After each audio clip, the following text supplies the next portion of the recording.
ये बड़ा सुअवसर है। ये संतों के द्वारा ये कुंभ मेले का आयोजन किया जाता है। भारतवर्ष में 4 जगह 12-12 वर्ष पर कुंभ लगता है। इलाहाबाद, हरिद्वार, उज्जैन और नासिक।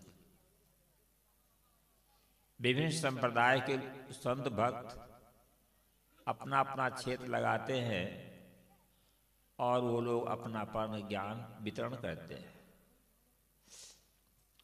सदगुरु कबीर देव ने भी कहा कि देश विदेश से हों फिरा, गांव गांव की खोर।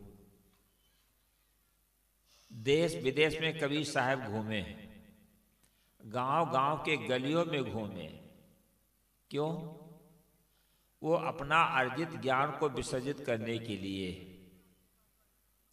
साहब स्वयं कहते हैं कि हाथ कटोरा खोआ भरा, मग जोवत दिन जाए, कबीर उतरा चित्त से छाछ दियो ना जाए। खोया कहते हैं दूध को औटा करके जलाकर सार सार जो बचता है उसका खोया कहते हैं, खोया। विभिन्न संप्रदायों में सदगुरु देव गए, वहाँ से ज्ञानार्जन किया, पुस्तकों का अध्ययन किया, विभिन्न स्थलों पर घूमे फिरे। वहाँ से जो ज्ञान सार सार रूप में रखा अपने हृदय रूपी कटोरा में, उसको देने के लिए सदगुरु कबीर देव आतुर है और देते हैं। इसी प्रकार से उनके अनुयायी संत जन विभिन्न प्रांतों में जा जाकर के अपने अपने विचारों को देते हैं। संत महात्मा त्याग और तपस्या करके ज्ञानार्जन करके उसको वितरण करते हैं। ये बहुत बड़ा उपकार संत गुरुजनों का है। और वह महाकुंभ जो ये इलाहा प्रयागराज का लगा हुआ है, इसमें तो आप सब देखेंगे ही, विचार भी करेंगे और इससे लाभ लें। सदगुरु कबीर देव ने कहा, रतन का जतन करो, माड़ी का श्रृंगार, आया कबीरा फिर गया, झूठा है अहंकार। कबीर साहब का संकेत है रतन का जतन करो। रतन है क्या चीज? हमें रतन के विषय में पता ही नहीं। एक सड़ा गड़ा नोट कागज का 10 रुपये का या 1 रुपया का कहीं पड़ा हो, आदमी उसको उठा लेता है, सुरक्षित करके बढ़िया रख लेता है। और अगर कहीं हीरा पड़ा हो तो उसकी कीमत का पता नहीं। कबीर साहब ने कहा, हीरा पड़ा बाजार में रहा छार लपटाए, और केतिक मूर्ख पचमे कोई पारखी लिया उठाए। जो रत्नों का हीरे का पारखी होता है, उस रत्न को उठा करके रख लेता है। हमें इसकी परख करना चाहिए। सब लोग तो देख करके इसी पत्थर को चले जाते हैं, धूल से लिपटा पड़ा है, लेकिन पारखी उस रत्न की कीमत करता है, उसको उठा लेता है। तद्वत रत्न की कीमत का पता नहीं है। वो रत्न कौन सा है जब सबके हृदय में है? क्या आज उसका ज्ञान किसी माँ बाप ने बच्चों को कराया? क्या उसका ज्ञान विद्यालयों में कराया गया? माता पिता शरीर का ज्ञान करा देते हैं। जब बच्चा जन्म लेता है, लड़की है कि लड़का है, नपुंसक है। अगर लड़की है तो उसका नाक कान छेद देते हैं, लड़का का नाक कान नहीं छेदा जाता है, क्योंकि लड़की को आभूषण पहनना होता है। विभिन्न स्थलों में, विभिन्न प्रांतों में विभिन्न प्रकार का पहनना ओढ़ाव है, आभूषण वगैरह लोग पहनते हैं। मैं 15 प्रांतों में जाता हूँ, देखता हूँ कहीं कहीं माताएं इस नाक में 4 खोटा लगाती, 4 खोटा, दाएं बाएं, और नीचे घंटी लटकती रहती है, ऊपर नाक को भी छेदा देती है। नाक किसके लिए है? श्वास लेने की है। कान सुनने के लिए है, लेकिन इसमें आभूषण पहनते हैं, पुरुष लोग नहीं पहनते। और उन लोगों ने सोचा है कि हम शरीर को खूब सजावें। तो इस प्रकार से शरीर का ज्ञान लड़का और लड़की को माता पिता प्रैक्टिकल रूप में कराते हैं। इंद्रियों का ज्ञान करा देते हैं, वस्तुओं का ज्ञान कराते हैं। जब बच्चे को विद्यालय में भेजा जाता है तो वहाँ भी असल लोग क्या करते हैं, एक आदमी का चार्ट बना दिया, वो मास्टर पढ़ाता है बच्चों को, ये आँख है, ये नाक है, ये कान है, हाथ है, पैर है, उंगली है। शरीर का ज्ञान शिक्षक भी करा देते हैं। पशु पक्षियों का भी ज्ञान कराते हैं, बैल है, बकरी है, घोड़ा, गधा। पक्षियों का ज्ञान कराते हैं, मयूर, मुर्गा, तोता, कबूतर। अरे सब्जी का भी ज्ञान कराया जाता है, फल फूल का भी ज्ञान कराया जाता है। क्या किसी माँ बाप ने बतलाया है अथवा शिक्षक ने बताया है कि ज्ञान करने वाला कौन सा तत्व है? हम उसको भूल बैठे हैं, हम समझ नहीं पाए उसको।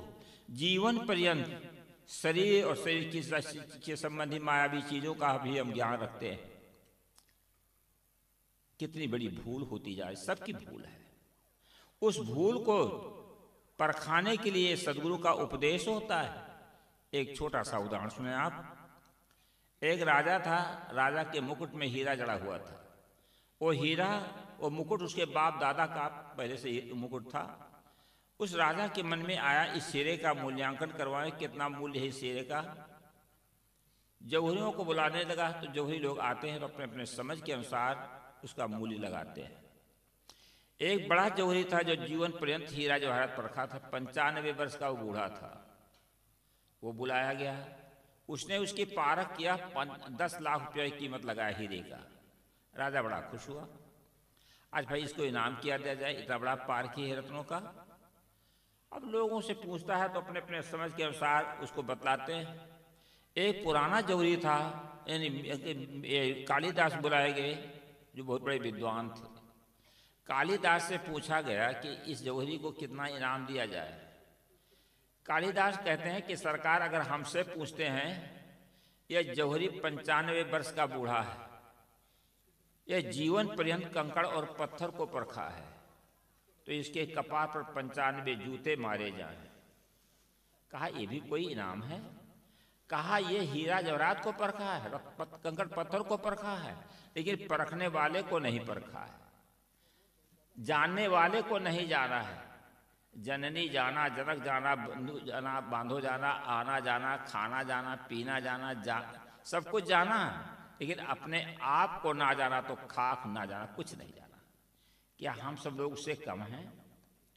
जन्म लिए, जीवन पर्यंत शरीर के लिए ही सब कुछ करते हैं। जन्म लिए, थोड़ा बड़े हुए, पढ़े लिखे, शादी विवाह की, बच्ची बच्चा हुए, घर मकान दुकान बनाए और सारी व्यवस्था कर लिए। क्या अपनी व्यवस्था कभी किए हैं? अपने आप को जाना ही नहीं गया, मैं कौन हूँ। किसी से पूछा जाए आप कौन है तो वो ये नहीं बता पाता है मैं कौन हूँ। किसी डॉक्टर से पूछो, डॉक्टर ऑपरेशन करके सब नसनाड़ियों का ज्ञान रखता है, उसको जैसा होता है उसका ऑपरेशन कर देता है। लेकिन ऑपरेशन जो सब करता है, लेकिन डॉक्टर से पूछो आप कौन है, तो डॉक्टर भी नहीं बता सकता कि मैं कौन हूँ। एक रायबरेली जिले में सेवा मुक्त प्रिंसिपल साहब थे। उनसे मैंने पूछा, प्रिंसिपल साहब आप कौन हैं? कहा महाराज मैं मनुष्य हूँ। हम कहा आपका उत्तर उसी प्रकार से किसी ड्राइवर से पूछ दिया जाए कि आप कौन हैं और ड्राइवर कह दे मैं गाड़ी हूँ, उत्तर सही होगा क्या? फिर उनको जब समझाया, कहा महाराज ये हमारे लिए ABCD के समान है। हमने कहा सच कहते हो? किसी BA MA LLB के छात्र से पूछा जाए अलिफ बे पे ते से कैसे लिखा जाता है, तो नहीं लिख पाएगा, क्योंकि उर्दू पढ़ा ही नहीं। और उर्दू का छात्र होगा वो सब अलिफ बे पे ते सब लिख देगा अक्षर को। इसी प्रकार से हमने कहा आज तक आप कभी इसमें एडमिशन कराए नहीं, गुरु की शरण में गए नहीं, तो ज्ञान कहाँ से होगा अपने आप का? आज सारे लोगों का जीवन इसी प्रकार से बेकार हो जाता है कि भौतिक चीजों को तो परख लेते हैं, लेकिन परखने वाले को कोई नहीं परख पाता। यही सबसे बड़ी भूल है। संत गुरुजन क्या कराते हैं? उसी अविनाशी तत्व का बोध कराते हैं, जिसके सत्ता से हमारी आंख देख रही है, जिसके सत्ता से कान सुन रहे हैं, नाक सूंघ रही है, जीवा चख रही है, त्वचा स्पर्श कर रही है, जिसके सत्ता से सब नाता होता है, जिनकी सत्ता से चाहे गुरु हो, चाहे साधु हो, चाहे भगत हो, चाहे स्त्री हो या पुरुष हो, उसका महत्व है। आप जरा विचार करो, वो तत्व न रह जाए, वो रतन जो है, जिसकी सत्ता से सबको जाना जाता है, तो बताओ इस शरीर का कोई कीमत रहेगी?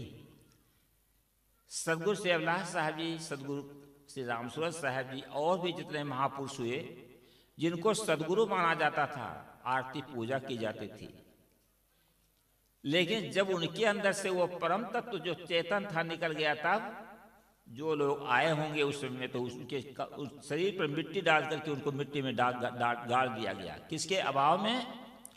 उसी चेतन के अभाव में।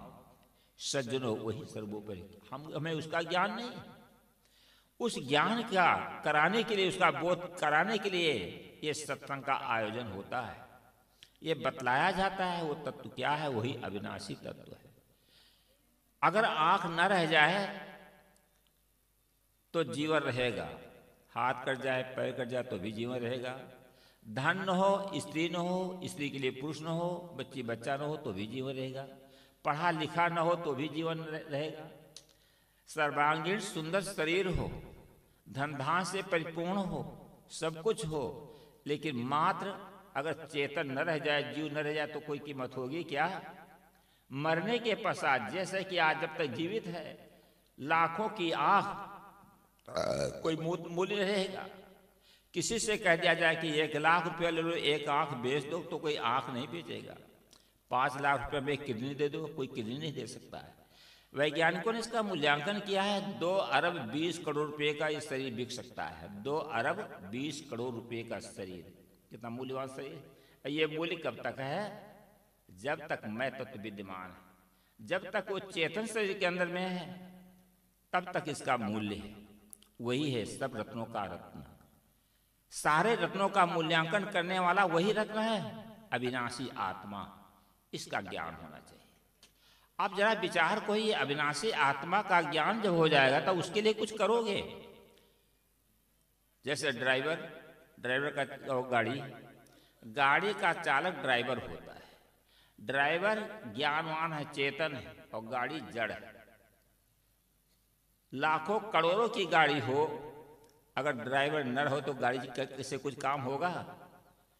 और गाड़ी को बहुत कीमती है, वो गाड़ी चलेगी किससे? तेल से चलेगी, पेट्रोल से या गैस से, किसी से गाड़ी चलेगी। लेकिन ड्राइवर की खुराक क्या है? ड्राइवर की खुराक है भोजन, दाल भात रोटी सब्जी या जो भोजन उसका हो। अगर तेल शॉर्टेज हो जाए तो क्या ड्राइवर थोड़ा तेल पी करके या पेट्रोल पी करके चल सकता है? अगर मतलब जो भोजन न मिले उसको, तो अगर कहीं तेल न मिल पाओ तो गाड़ी में बिस्कुट वगैरह या पूरी वगैरह डाल के नहीं चलाया जा सकता है। दोनों की खुराकें अलग हैं। तद्वत हमारे जीवन में, जीवन 2 तत्वों का संगम है, शरीर और आत्मा। तो शरीर के लिए क्या है? भोजन है, और आत्मा के लिए क्या है? भजन। भोजन से भूख शांत होती है, पेट भर जाता है, शरीर बल मिलता है आपको, लेकिन शांति नहीं मिल सकती। शांति कब मिलेगी? जब आप भजन करेंगे, आपको ज्ञान होगा भजन का। भोजन का ज्ञान है। जैसे हर माँ बाप अपने बच्चियों को पढ़ाते हैं, भौतिक स्कूल में लाखों लाख रुपए उसके पीछे खर्च करते हैं, और वो बच्चा पढ़ करके नौकरी खेती या व्यापार करता है, धनार्जन करता है, भौतिक भोगों को जमा कर लेता है, बढ़िया मकान बना लेता है, गाड़ी खरीद लेता है, सुंदर कपड़े पहन लेता है, ये सब कुछ तो हो जाता है। लेकिन ये बताओ, आत्मा के लिए, ड्राइवर के लिए क्या करते हो? विनाशी शरीर के लिए तो सब कुछ करता है आदमी, लेकिन अविनाशी आत्मा के लिए कुछ नहीं कर पाता है। ये सबसे बड़ी भूल हो गई है। लाखों फूल कम हैं गला को सजाने को, और एक भूल काफी है जीवन भर रुलाने को। जीवन पर्यंत हर नर नारी रोते हैं। वो भूल कौन सी हुई? अपने आप की भूल हो गई, अपने आप को नहीं समझ पाया। रूह और जिस्म का संबंध अजीब है, रूह और जिस्म का संबंध अजीब है, पर तवरुफ न हो। ये अजीब संबंध है शरीर का और आत्मा का, लेकिन आज तक परिचय नहीं हो पाया कि मैं कौन हूं। सज्जनों, इसका परिचय स्थापित करना अनिवार्य है। तो हम शरीर के लिए का ज्ञान प्राप्त कर लेते हैं, और शरीर के लिए शरीर संबंधी भौतिक चीजों को भी संग्रह कर लेते हैं, पर अपने आप का ज्ञान नहीं होने के कारण से हम अपने आप के लिए कुछ भी नहीं कर सकते। तो अब जो है विचार करें अपने लिए क्या करना है। जैसे मैंने बताया, शरीर के लिए क्या है? भोजन, और आत्मा के लिए क्या है? भजन। भजन से ही शांति मिलेगी। भजन क्या है? मन की तरंग मार लो बस हो गया भजन, आदत बुरी सुधार लो बस हो गया भजन। देखो एक शब्द में कवि साहब ने कह दिया, मन की तरंग मार लो भजन हो गया, बुरी आदत को सुधार लो बस भजन हो गया। बुराइयों को त्याग करने का नाम भजन है, सद्गुणों को धारण करने का नाम भजन है, और अपने स्वरूप के चिंतन करने का नाम भजन है, ध्यानाभ्यास करने का नाम भजन है। आप जैसे कमाते बहुत कुछ हैं, दिन रात कमाते हैं, लेकिन भोजन करते हैं 2 टाइम 3 टाइम बैठ के, जलपान भी करते हैं। ये तो शरीर के लिए तो हो गया, सभी लोग करते हैं, लेकिन अपने आप के लिए क्या करते हो? अपने आप के लिए भजन का भेद, भजन की प्रक्रिया गुरु के द्वारा सीखने की आवश्यकता है। गुरु भजन का भेद देता है। अगर अच्छे गुरु मिल गए, सदगुरु मिल गए, तो आपको भजन का भेद बतलाते हैं। और आपकी भी चाह भी होनी चाहिए। अभी देखो इतनी बड़ी व्यवस्था की गई है यहाँ पे, आप लोगों के सहयोग के द्वारा संत महात्मा भी मांग जांच करके मेहनत करके पंडाल और सब कुछ रहने की व्यवस्था किए। किसके लिए किए? साधु के लिए कमी क्या है? नहीं, आप सबके लिए, क्योंकि धर्म का संबंध। बोलो सद्गुरु देव की जय।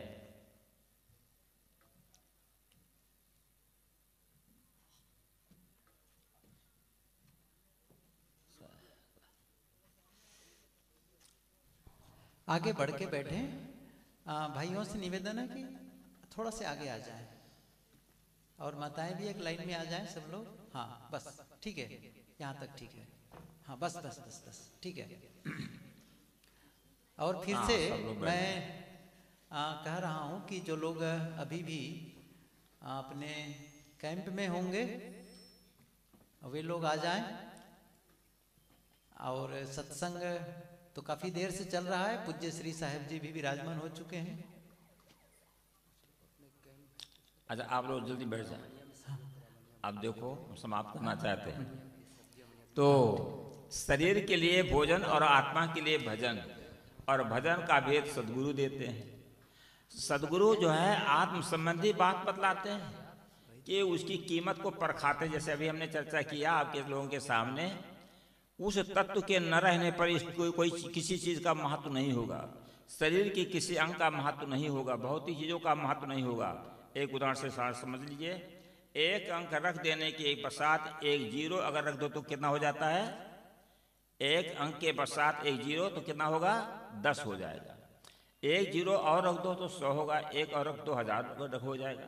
जितने जीरो बढ़ते चले जाएंगे उसका मूल्य 10 गुना बढ़ता चला जाएगा। और एक को हटा दो तो क्या रह जाएगा? जीरो, कुछ नहीं। एक तत्व क्या है? वही मैं तत्व है, जो आत्म तत्व है, वही रत्न है। वो अगर हट जाए तो कुछ कोई मूल्य नहीं होगा। सज्जनों, उसको हमें समझना है, उसका जतन करना है। समय से संत महापुरुषों के द्वारा आप लोग सुनेंगे उसकी हम जतन कैसे करें। आत्मा की जतन करने के लिए, रत्न के जतन करने के लिए विभिन्न रूप से संत गुरुजन अपने अपने विचारों को, अपना अनुभव ज्ञान आप लोगों को देते हैं। अब इन्हीं शब्दों के साथ मैं वाणी विराम देता हूँ। बोलो सद्गुरु देव की जय।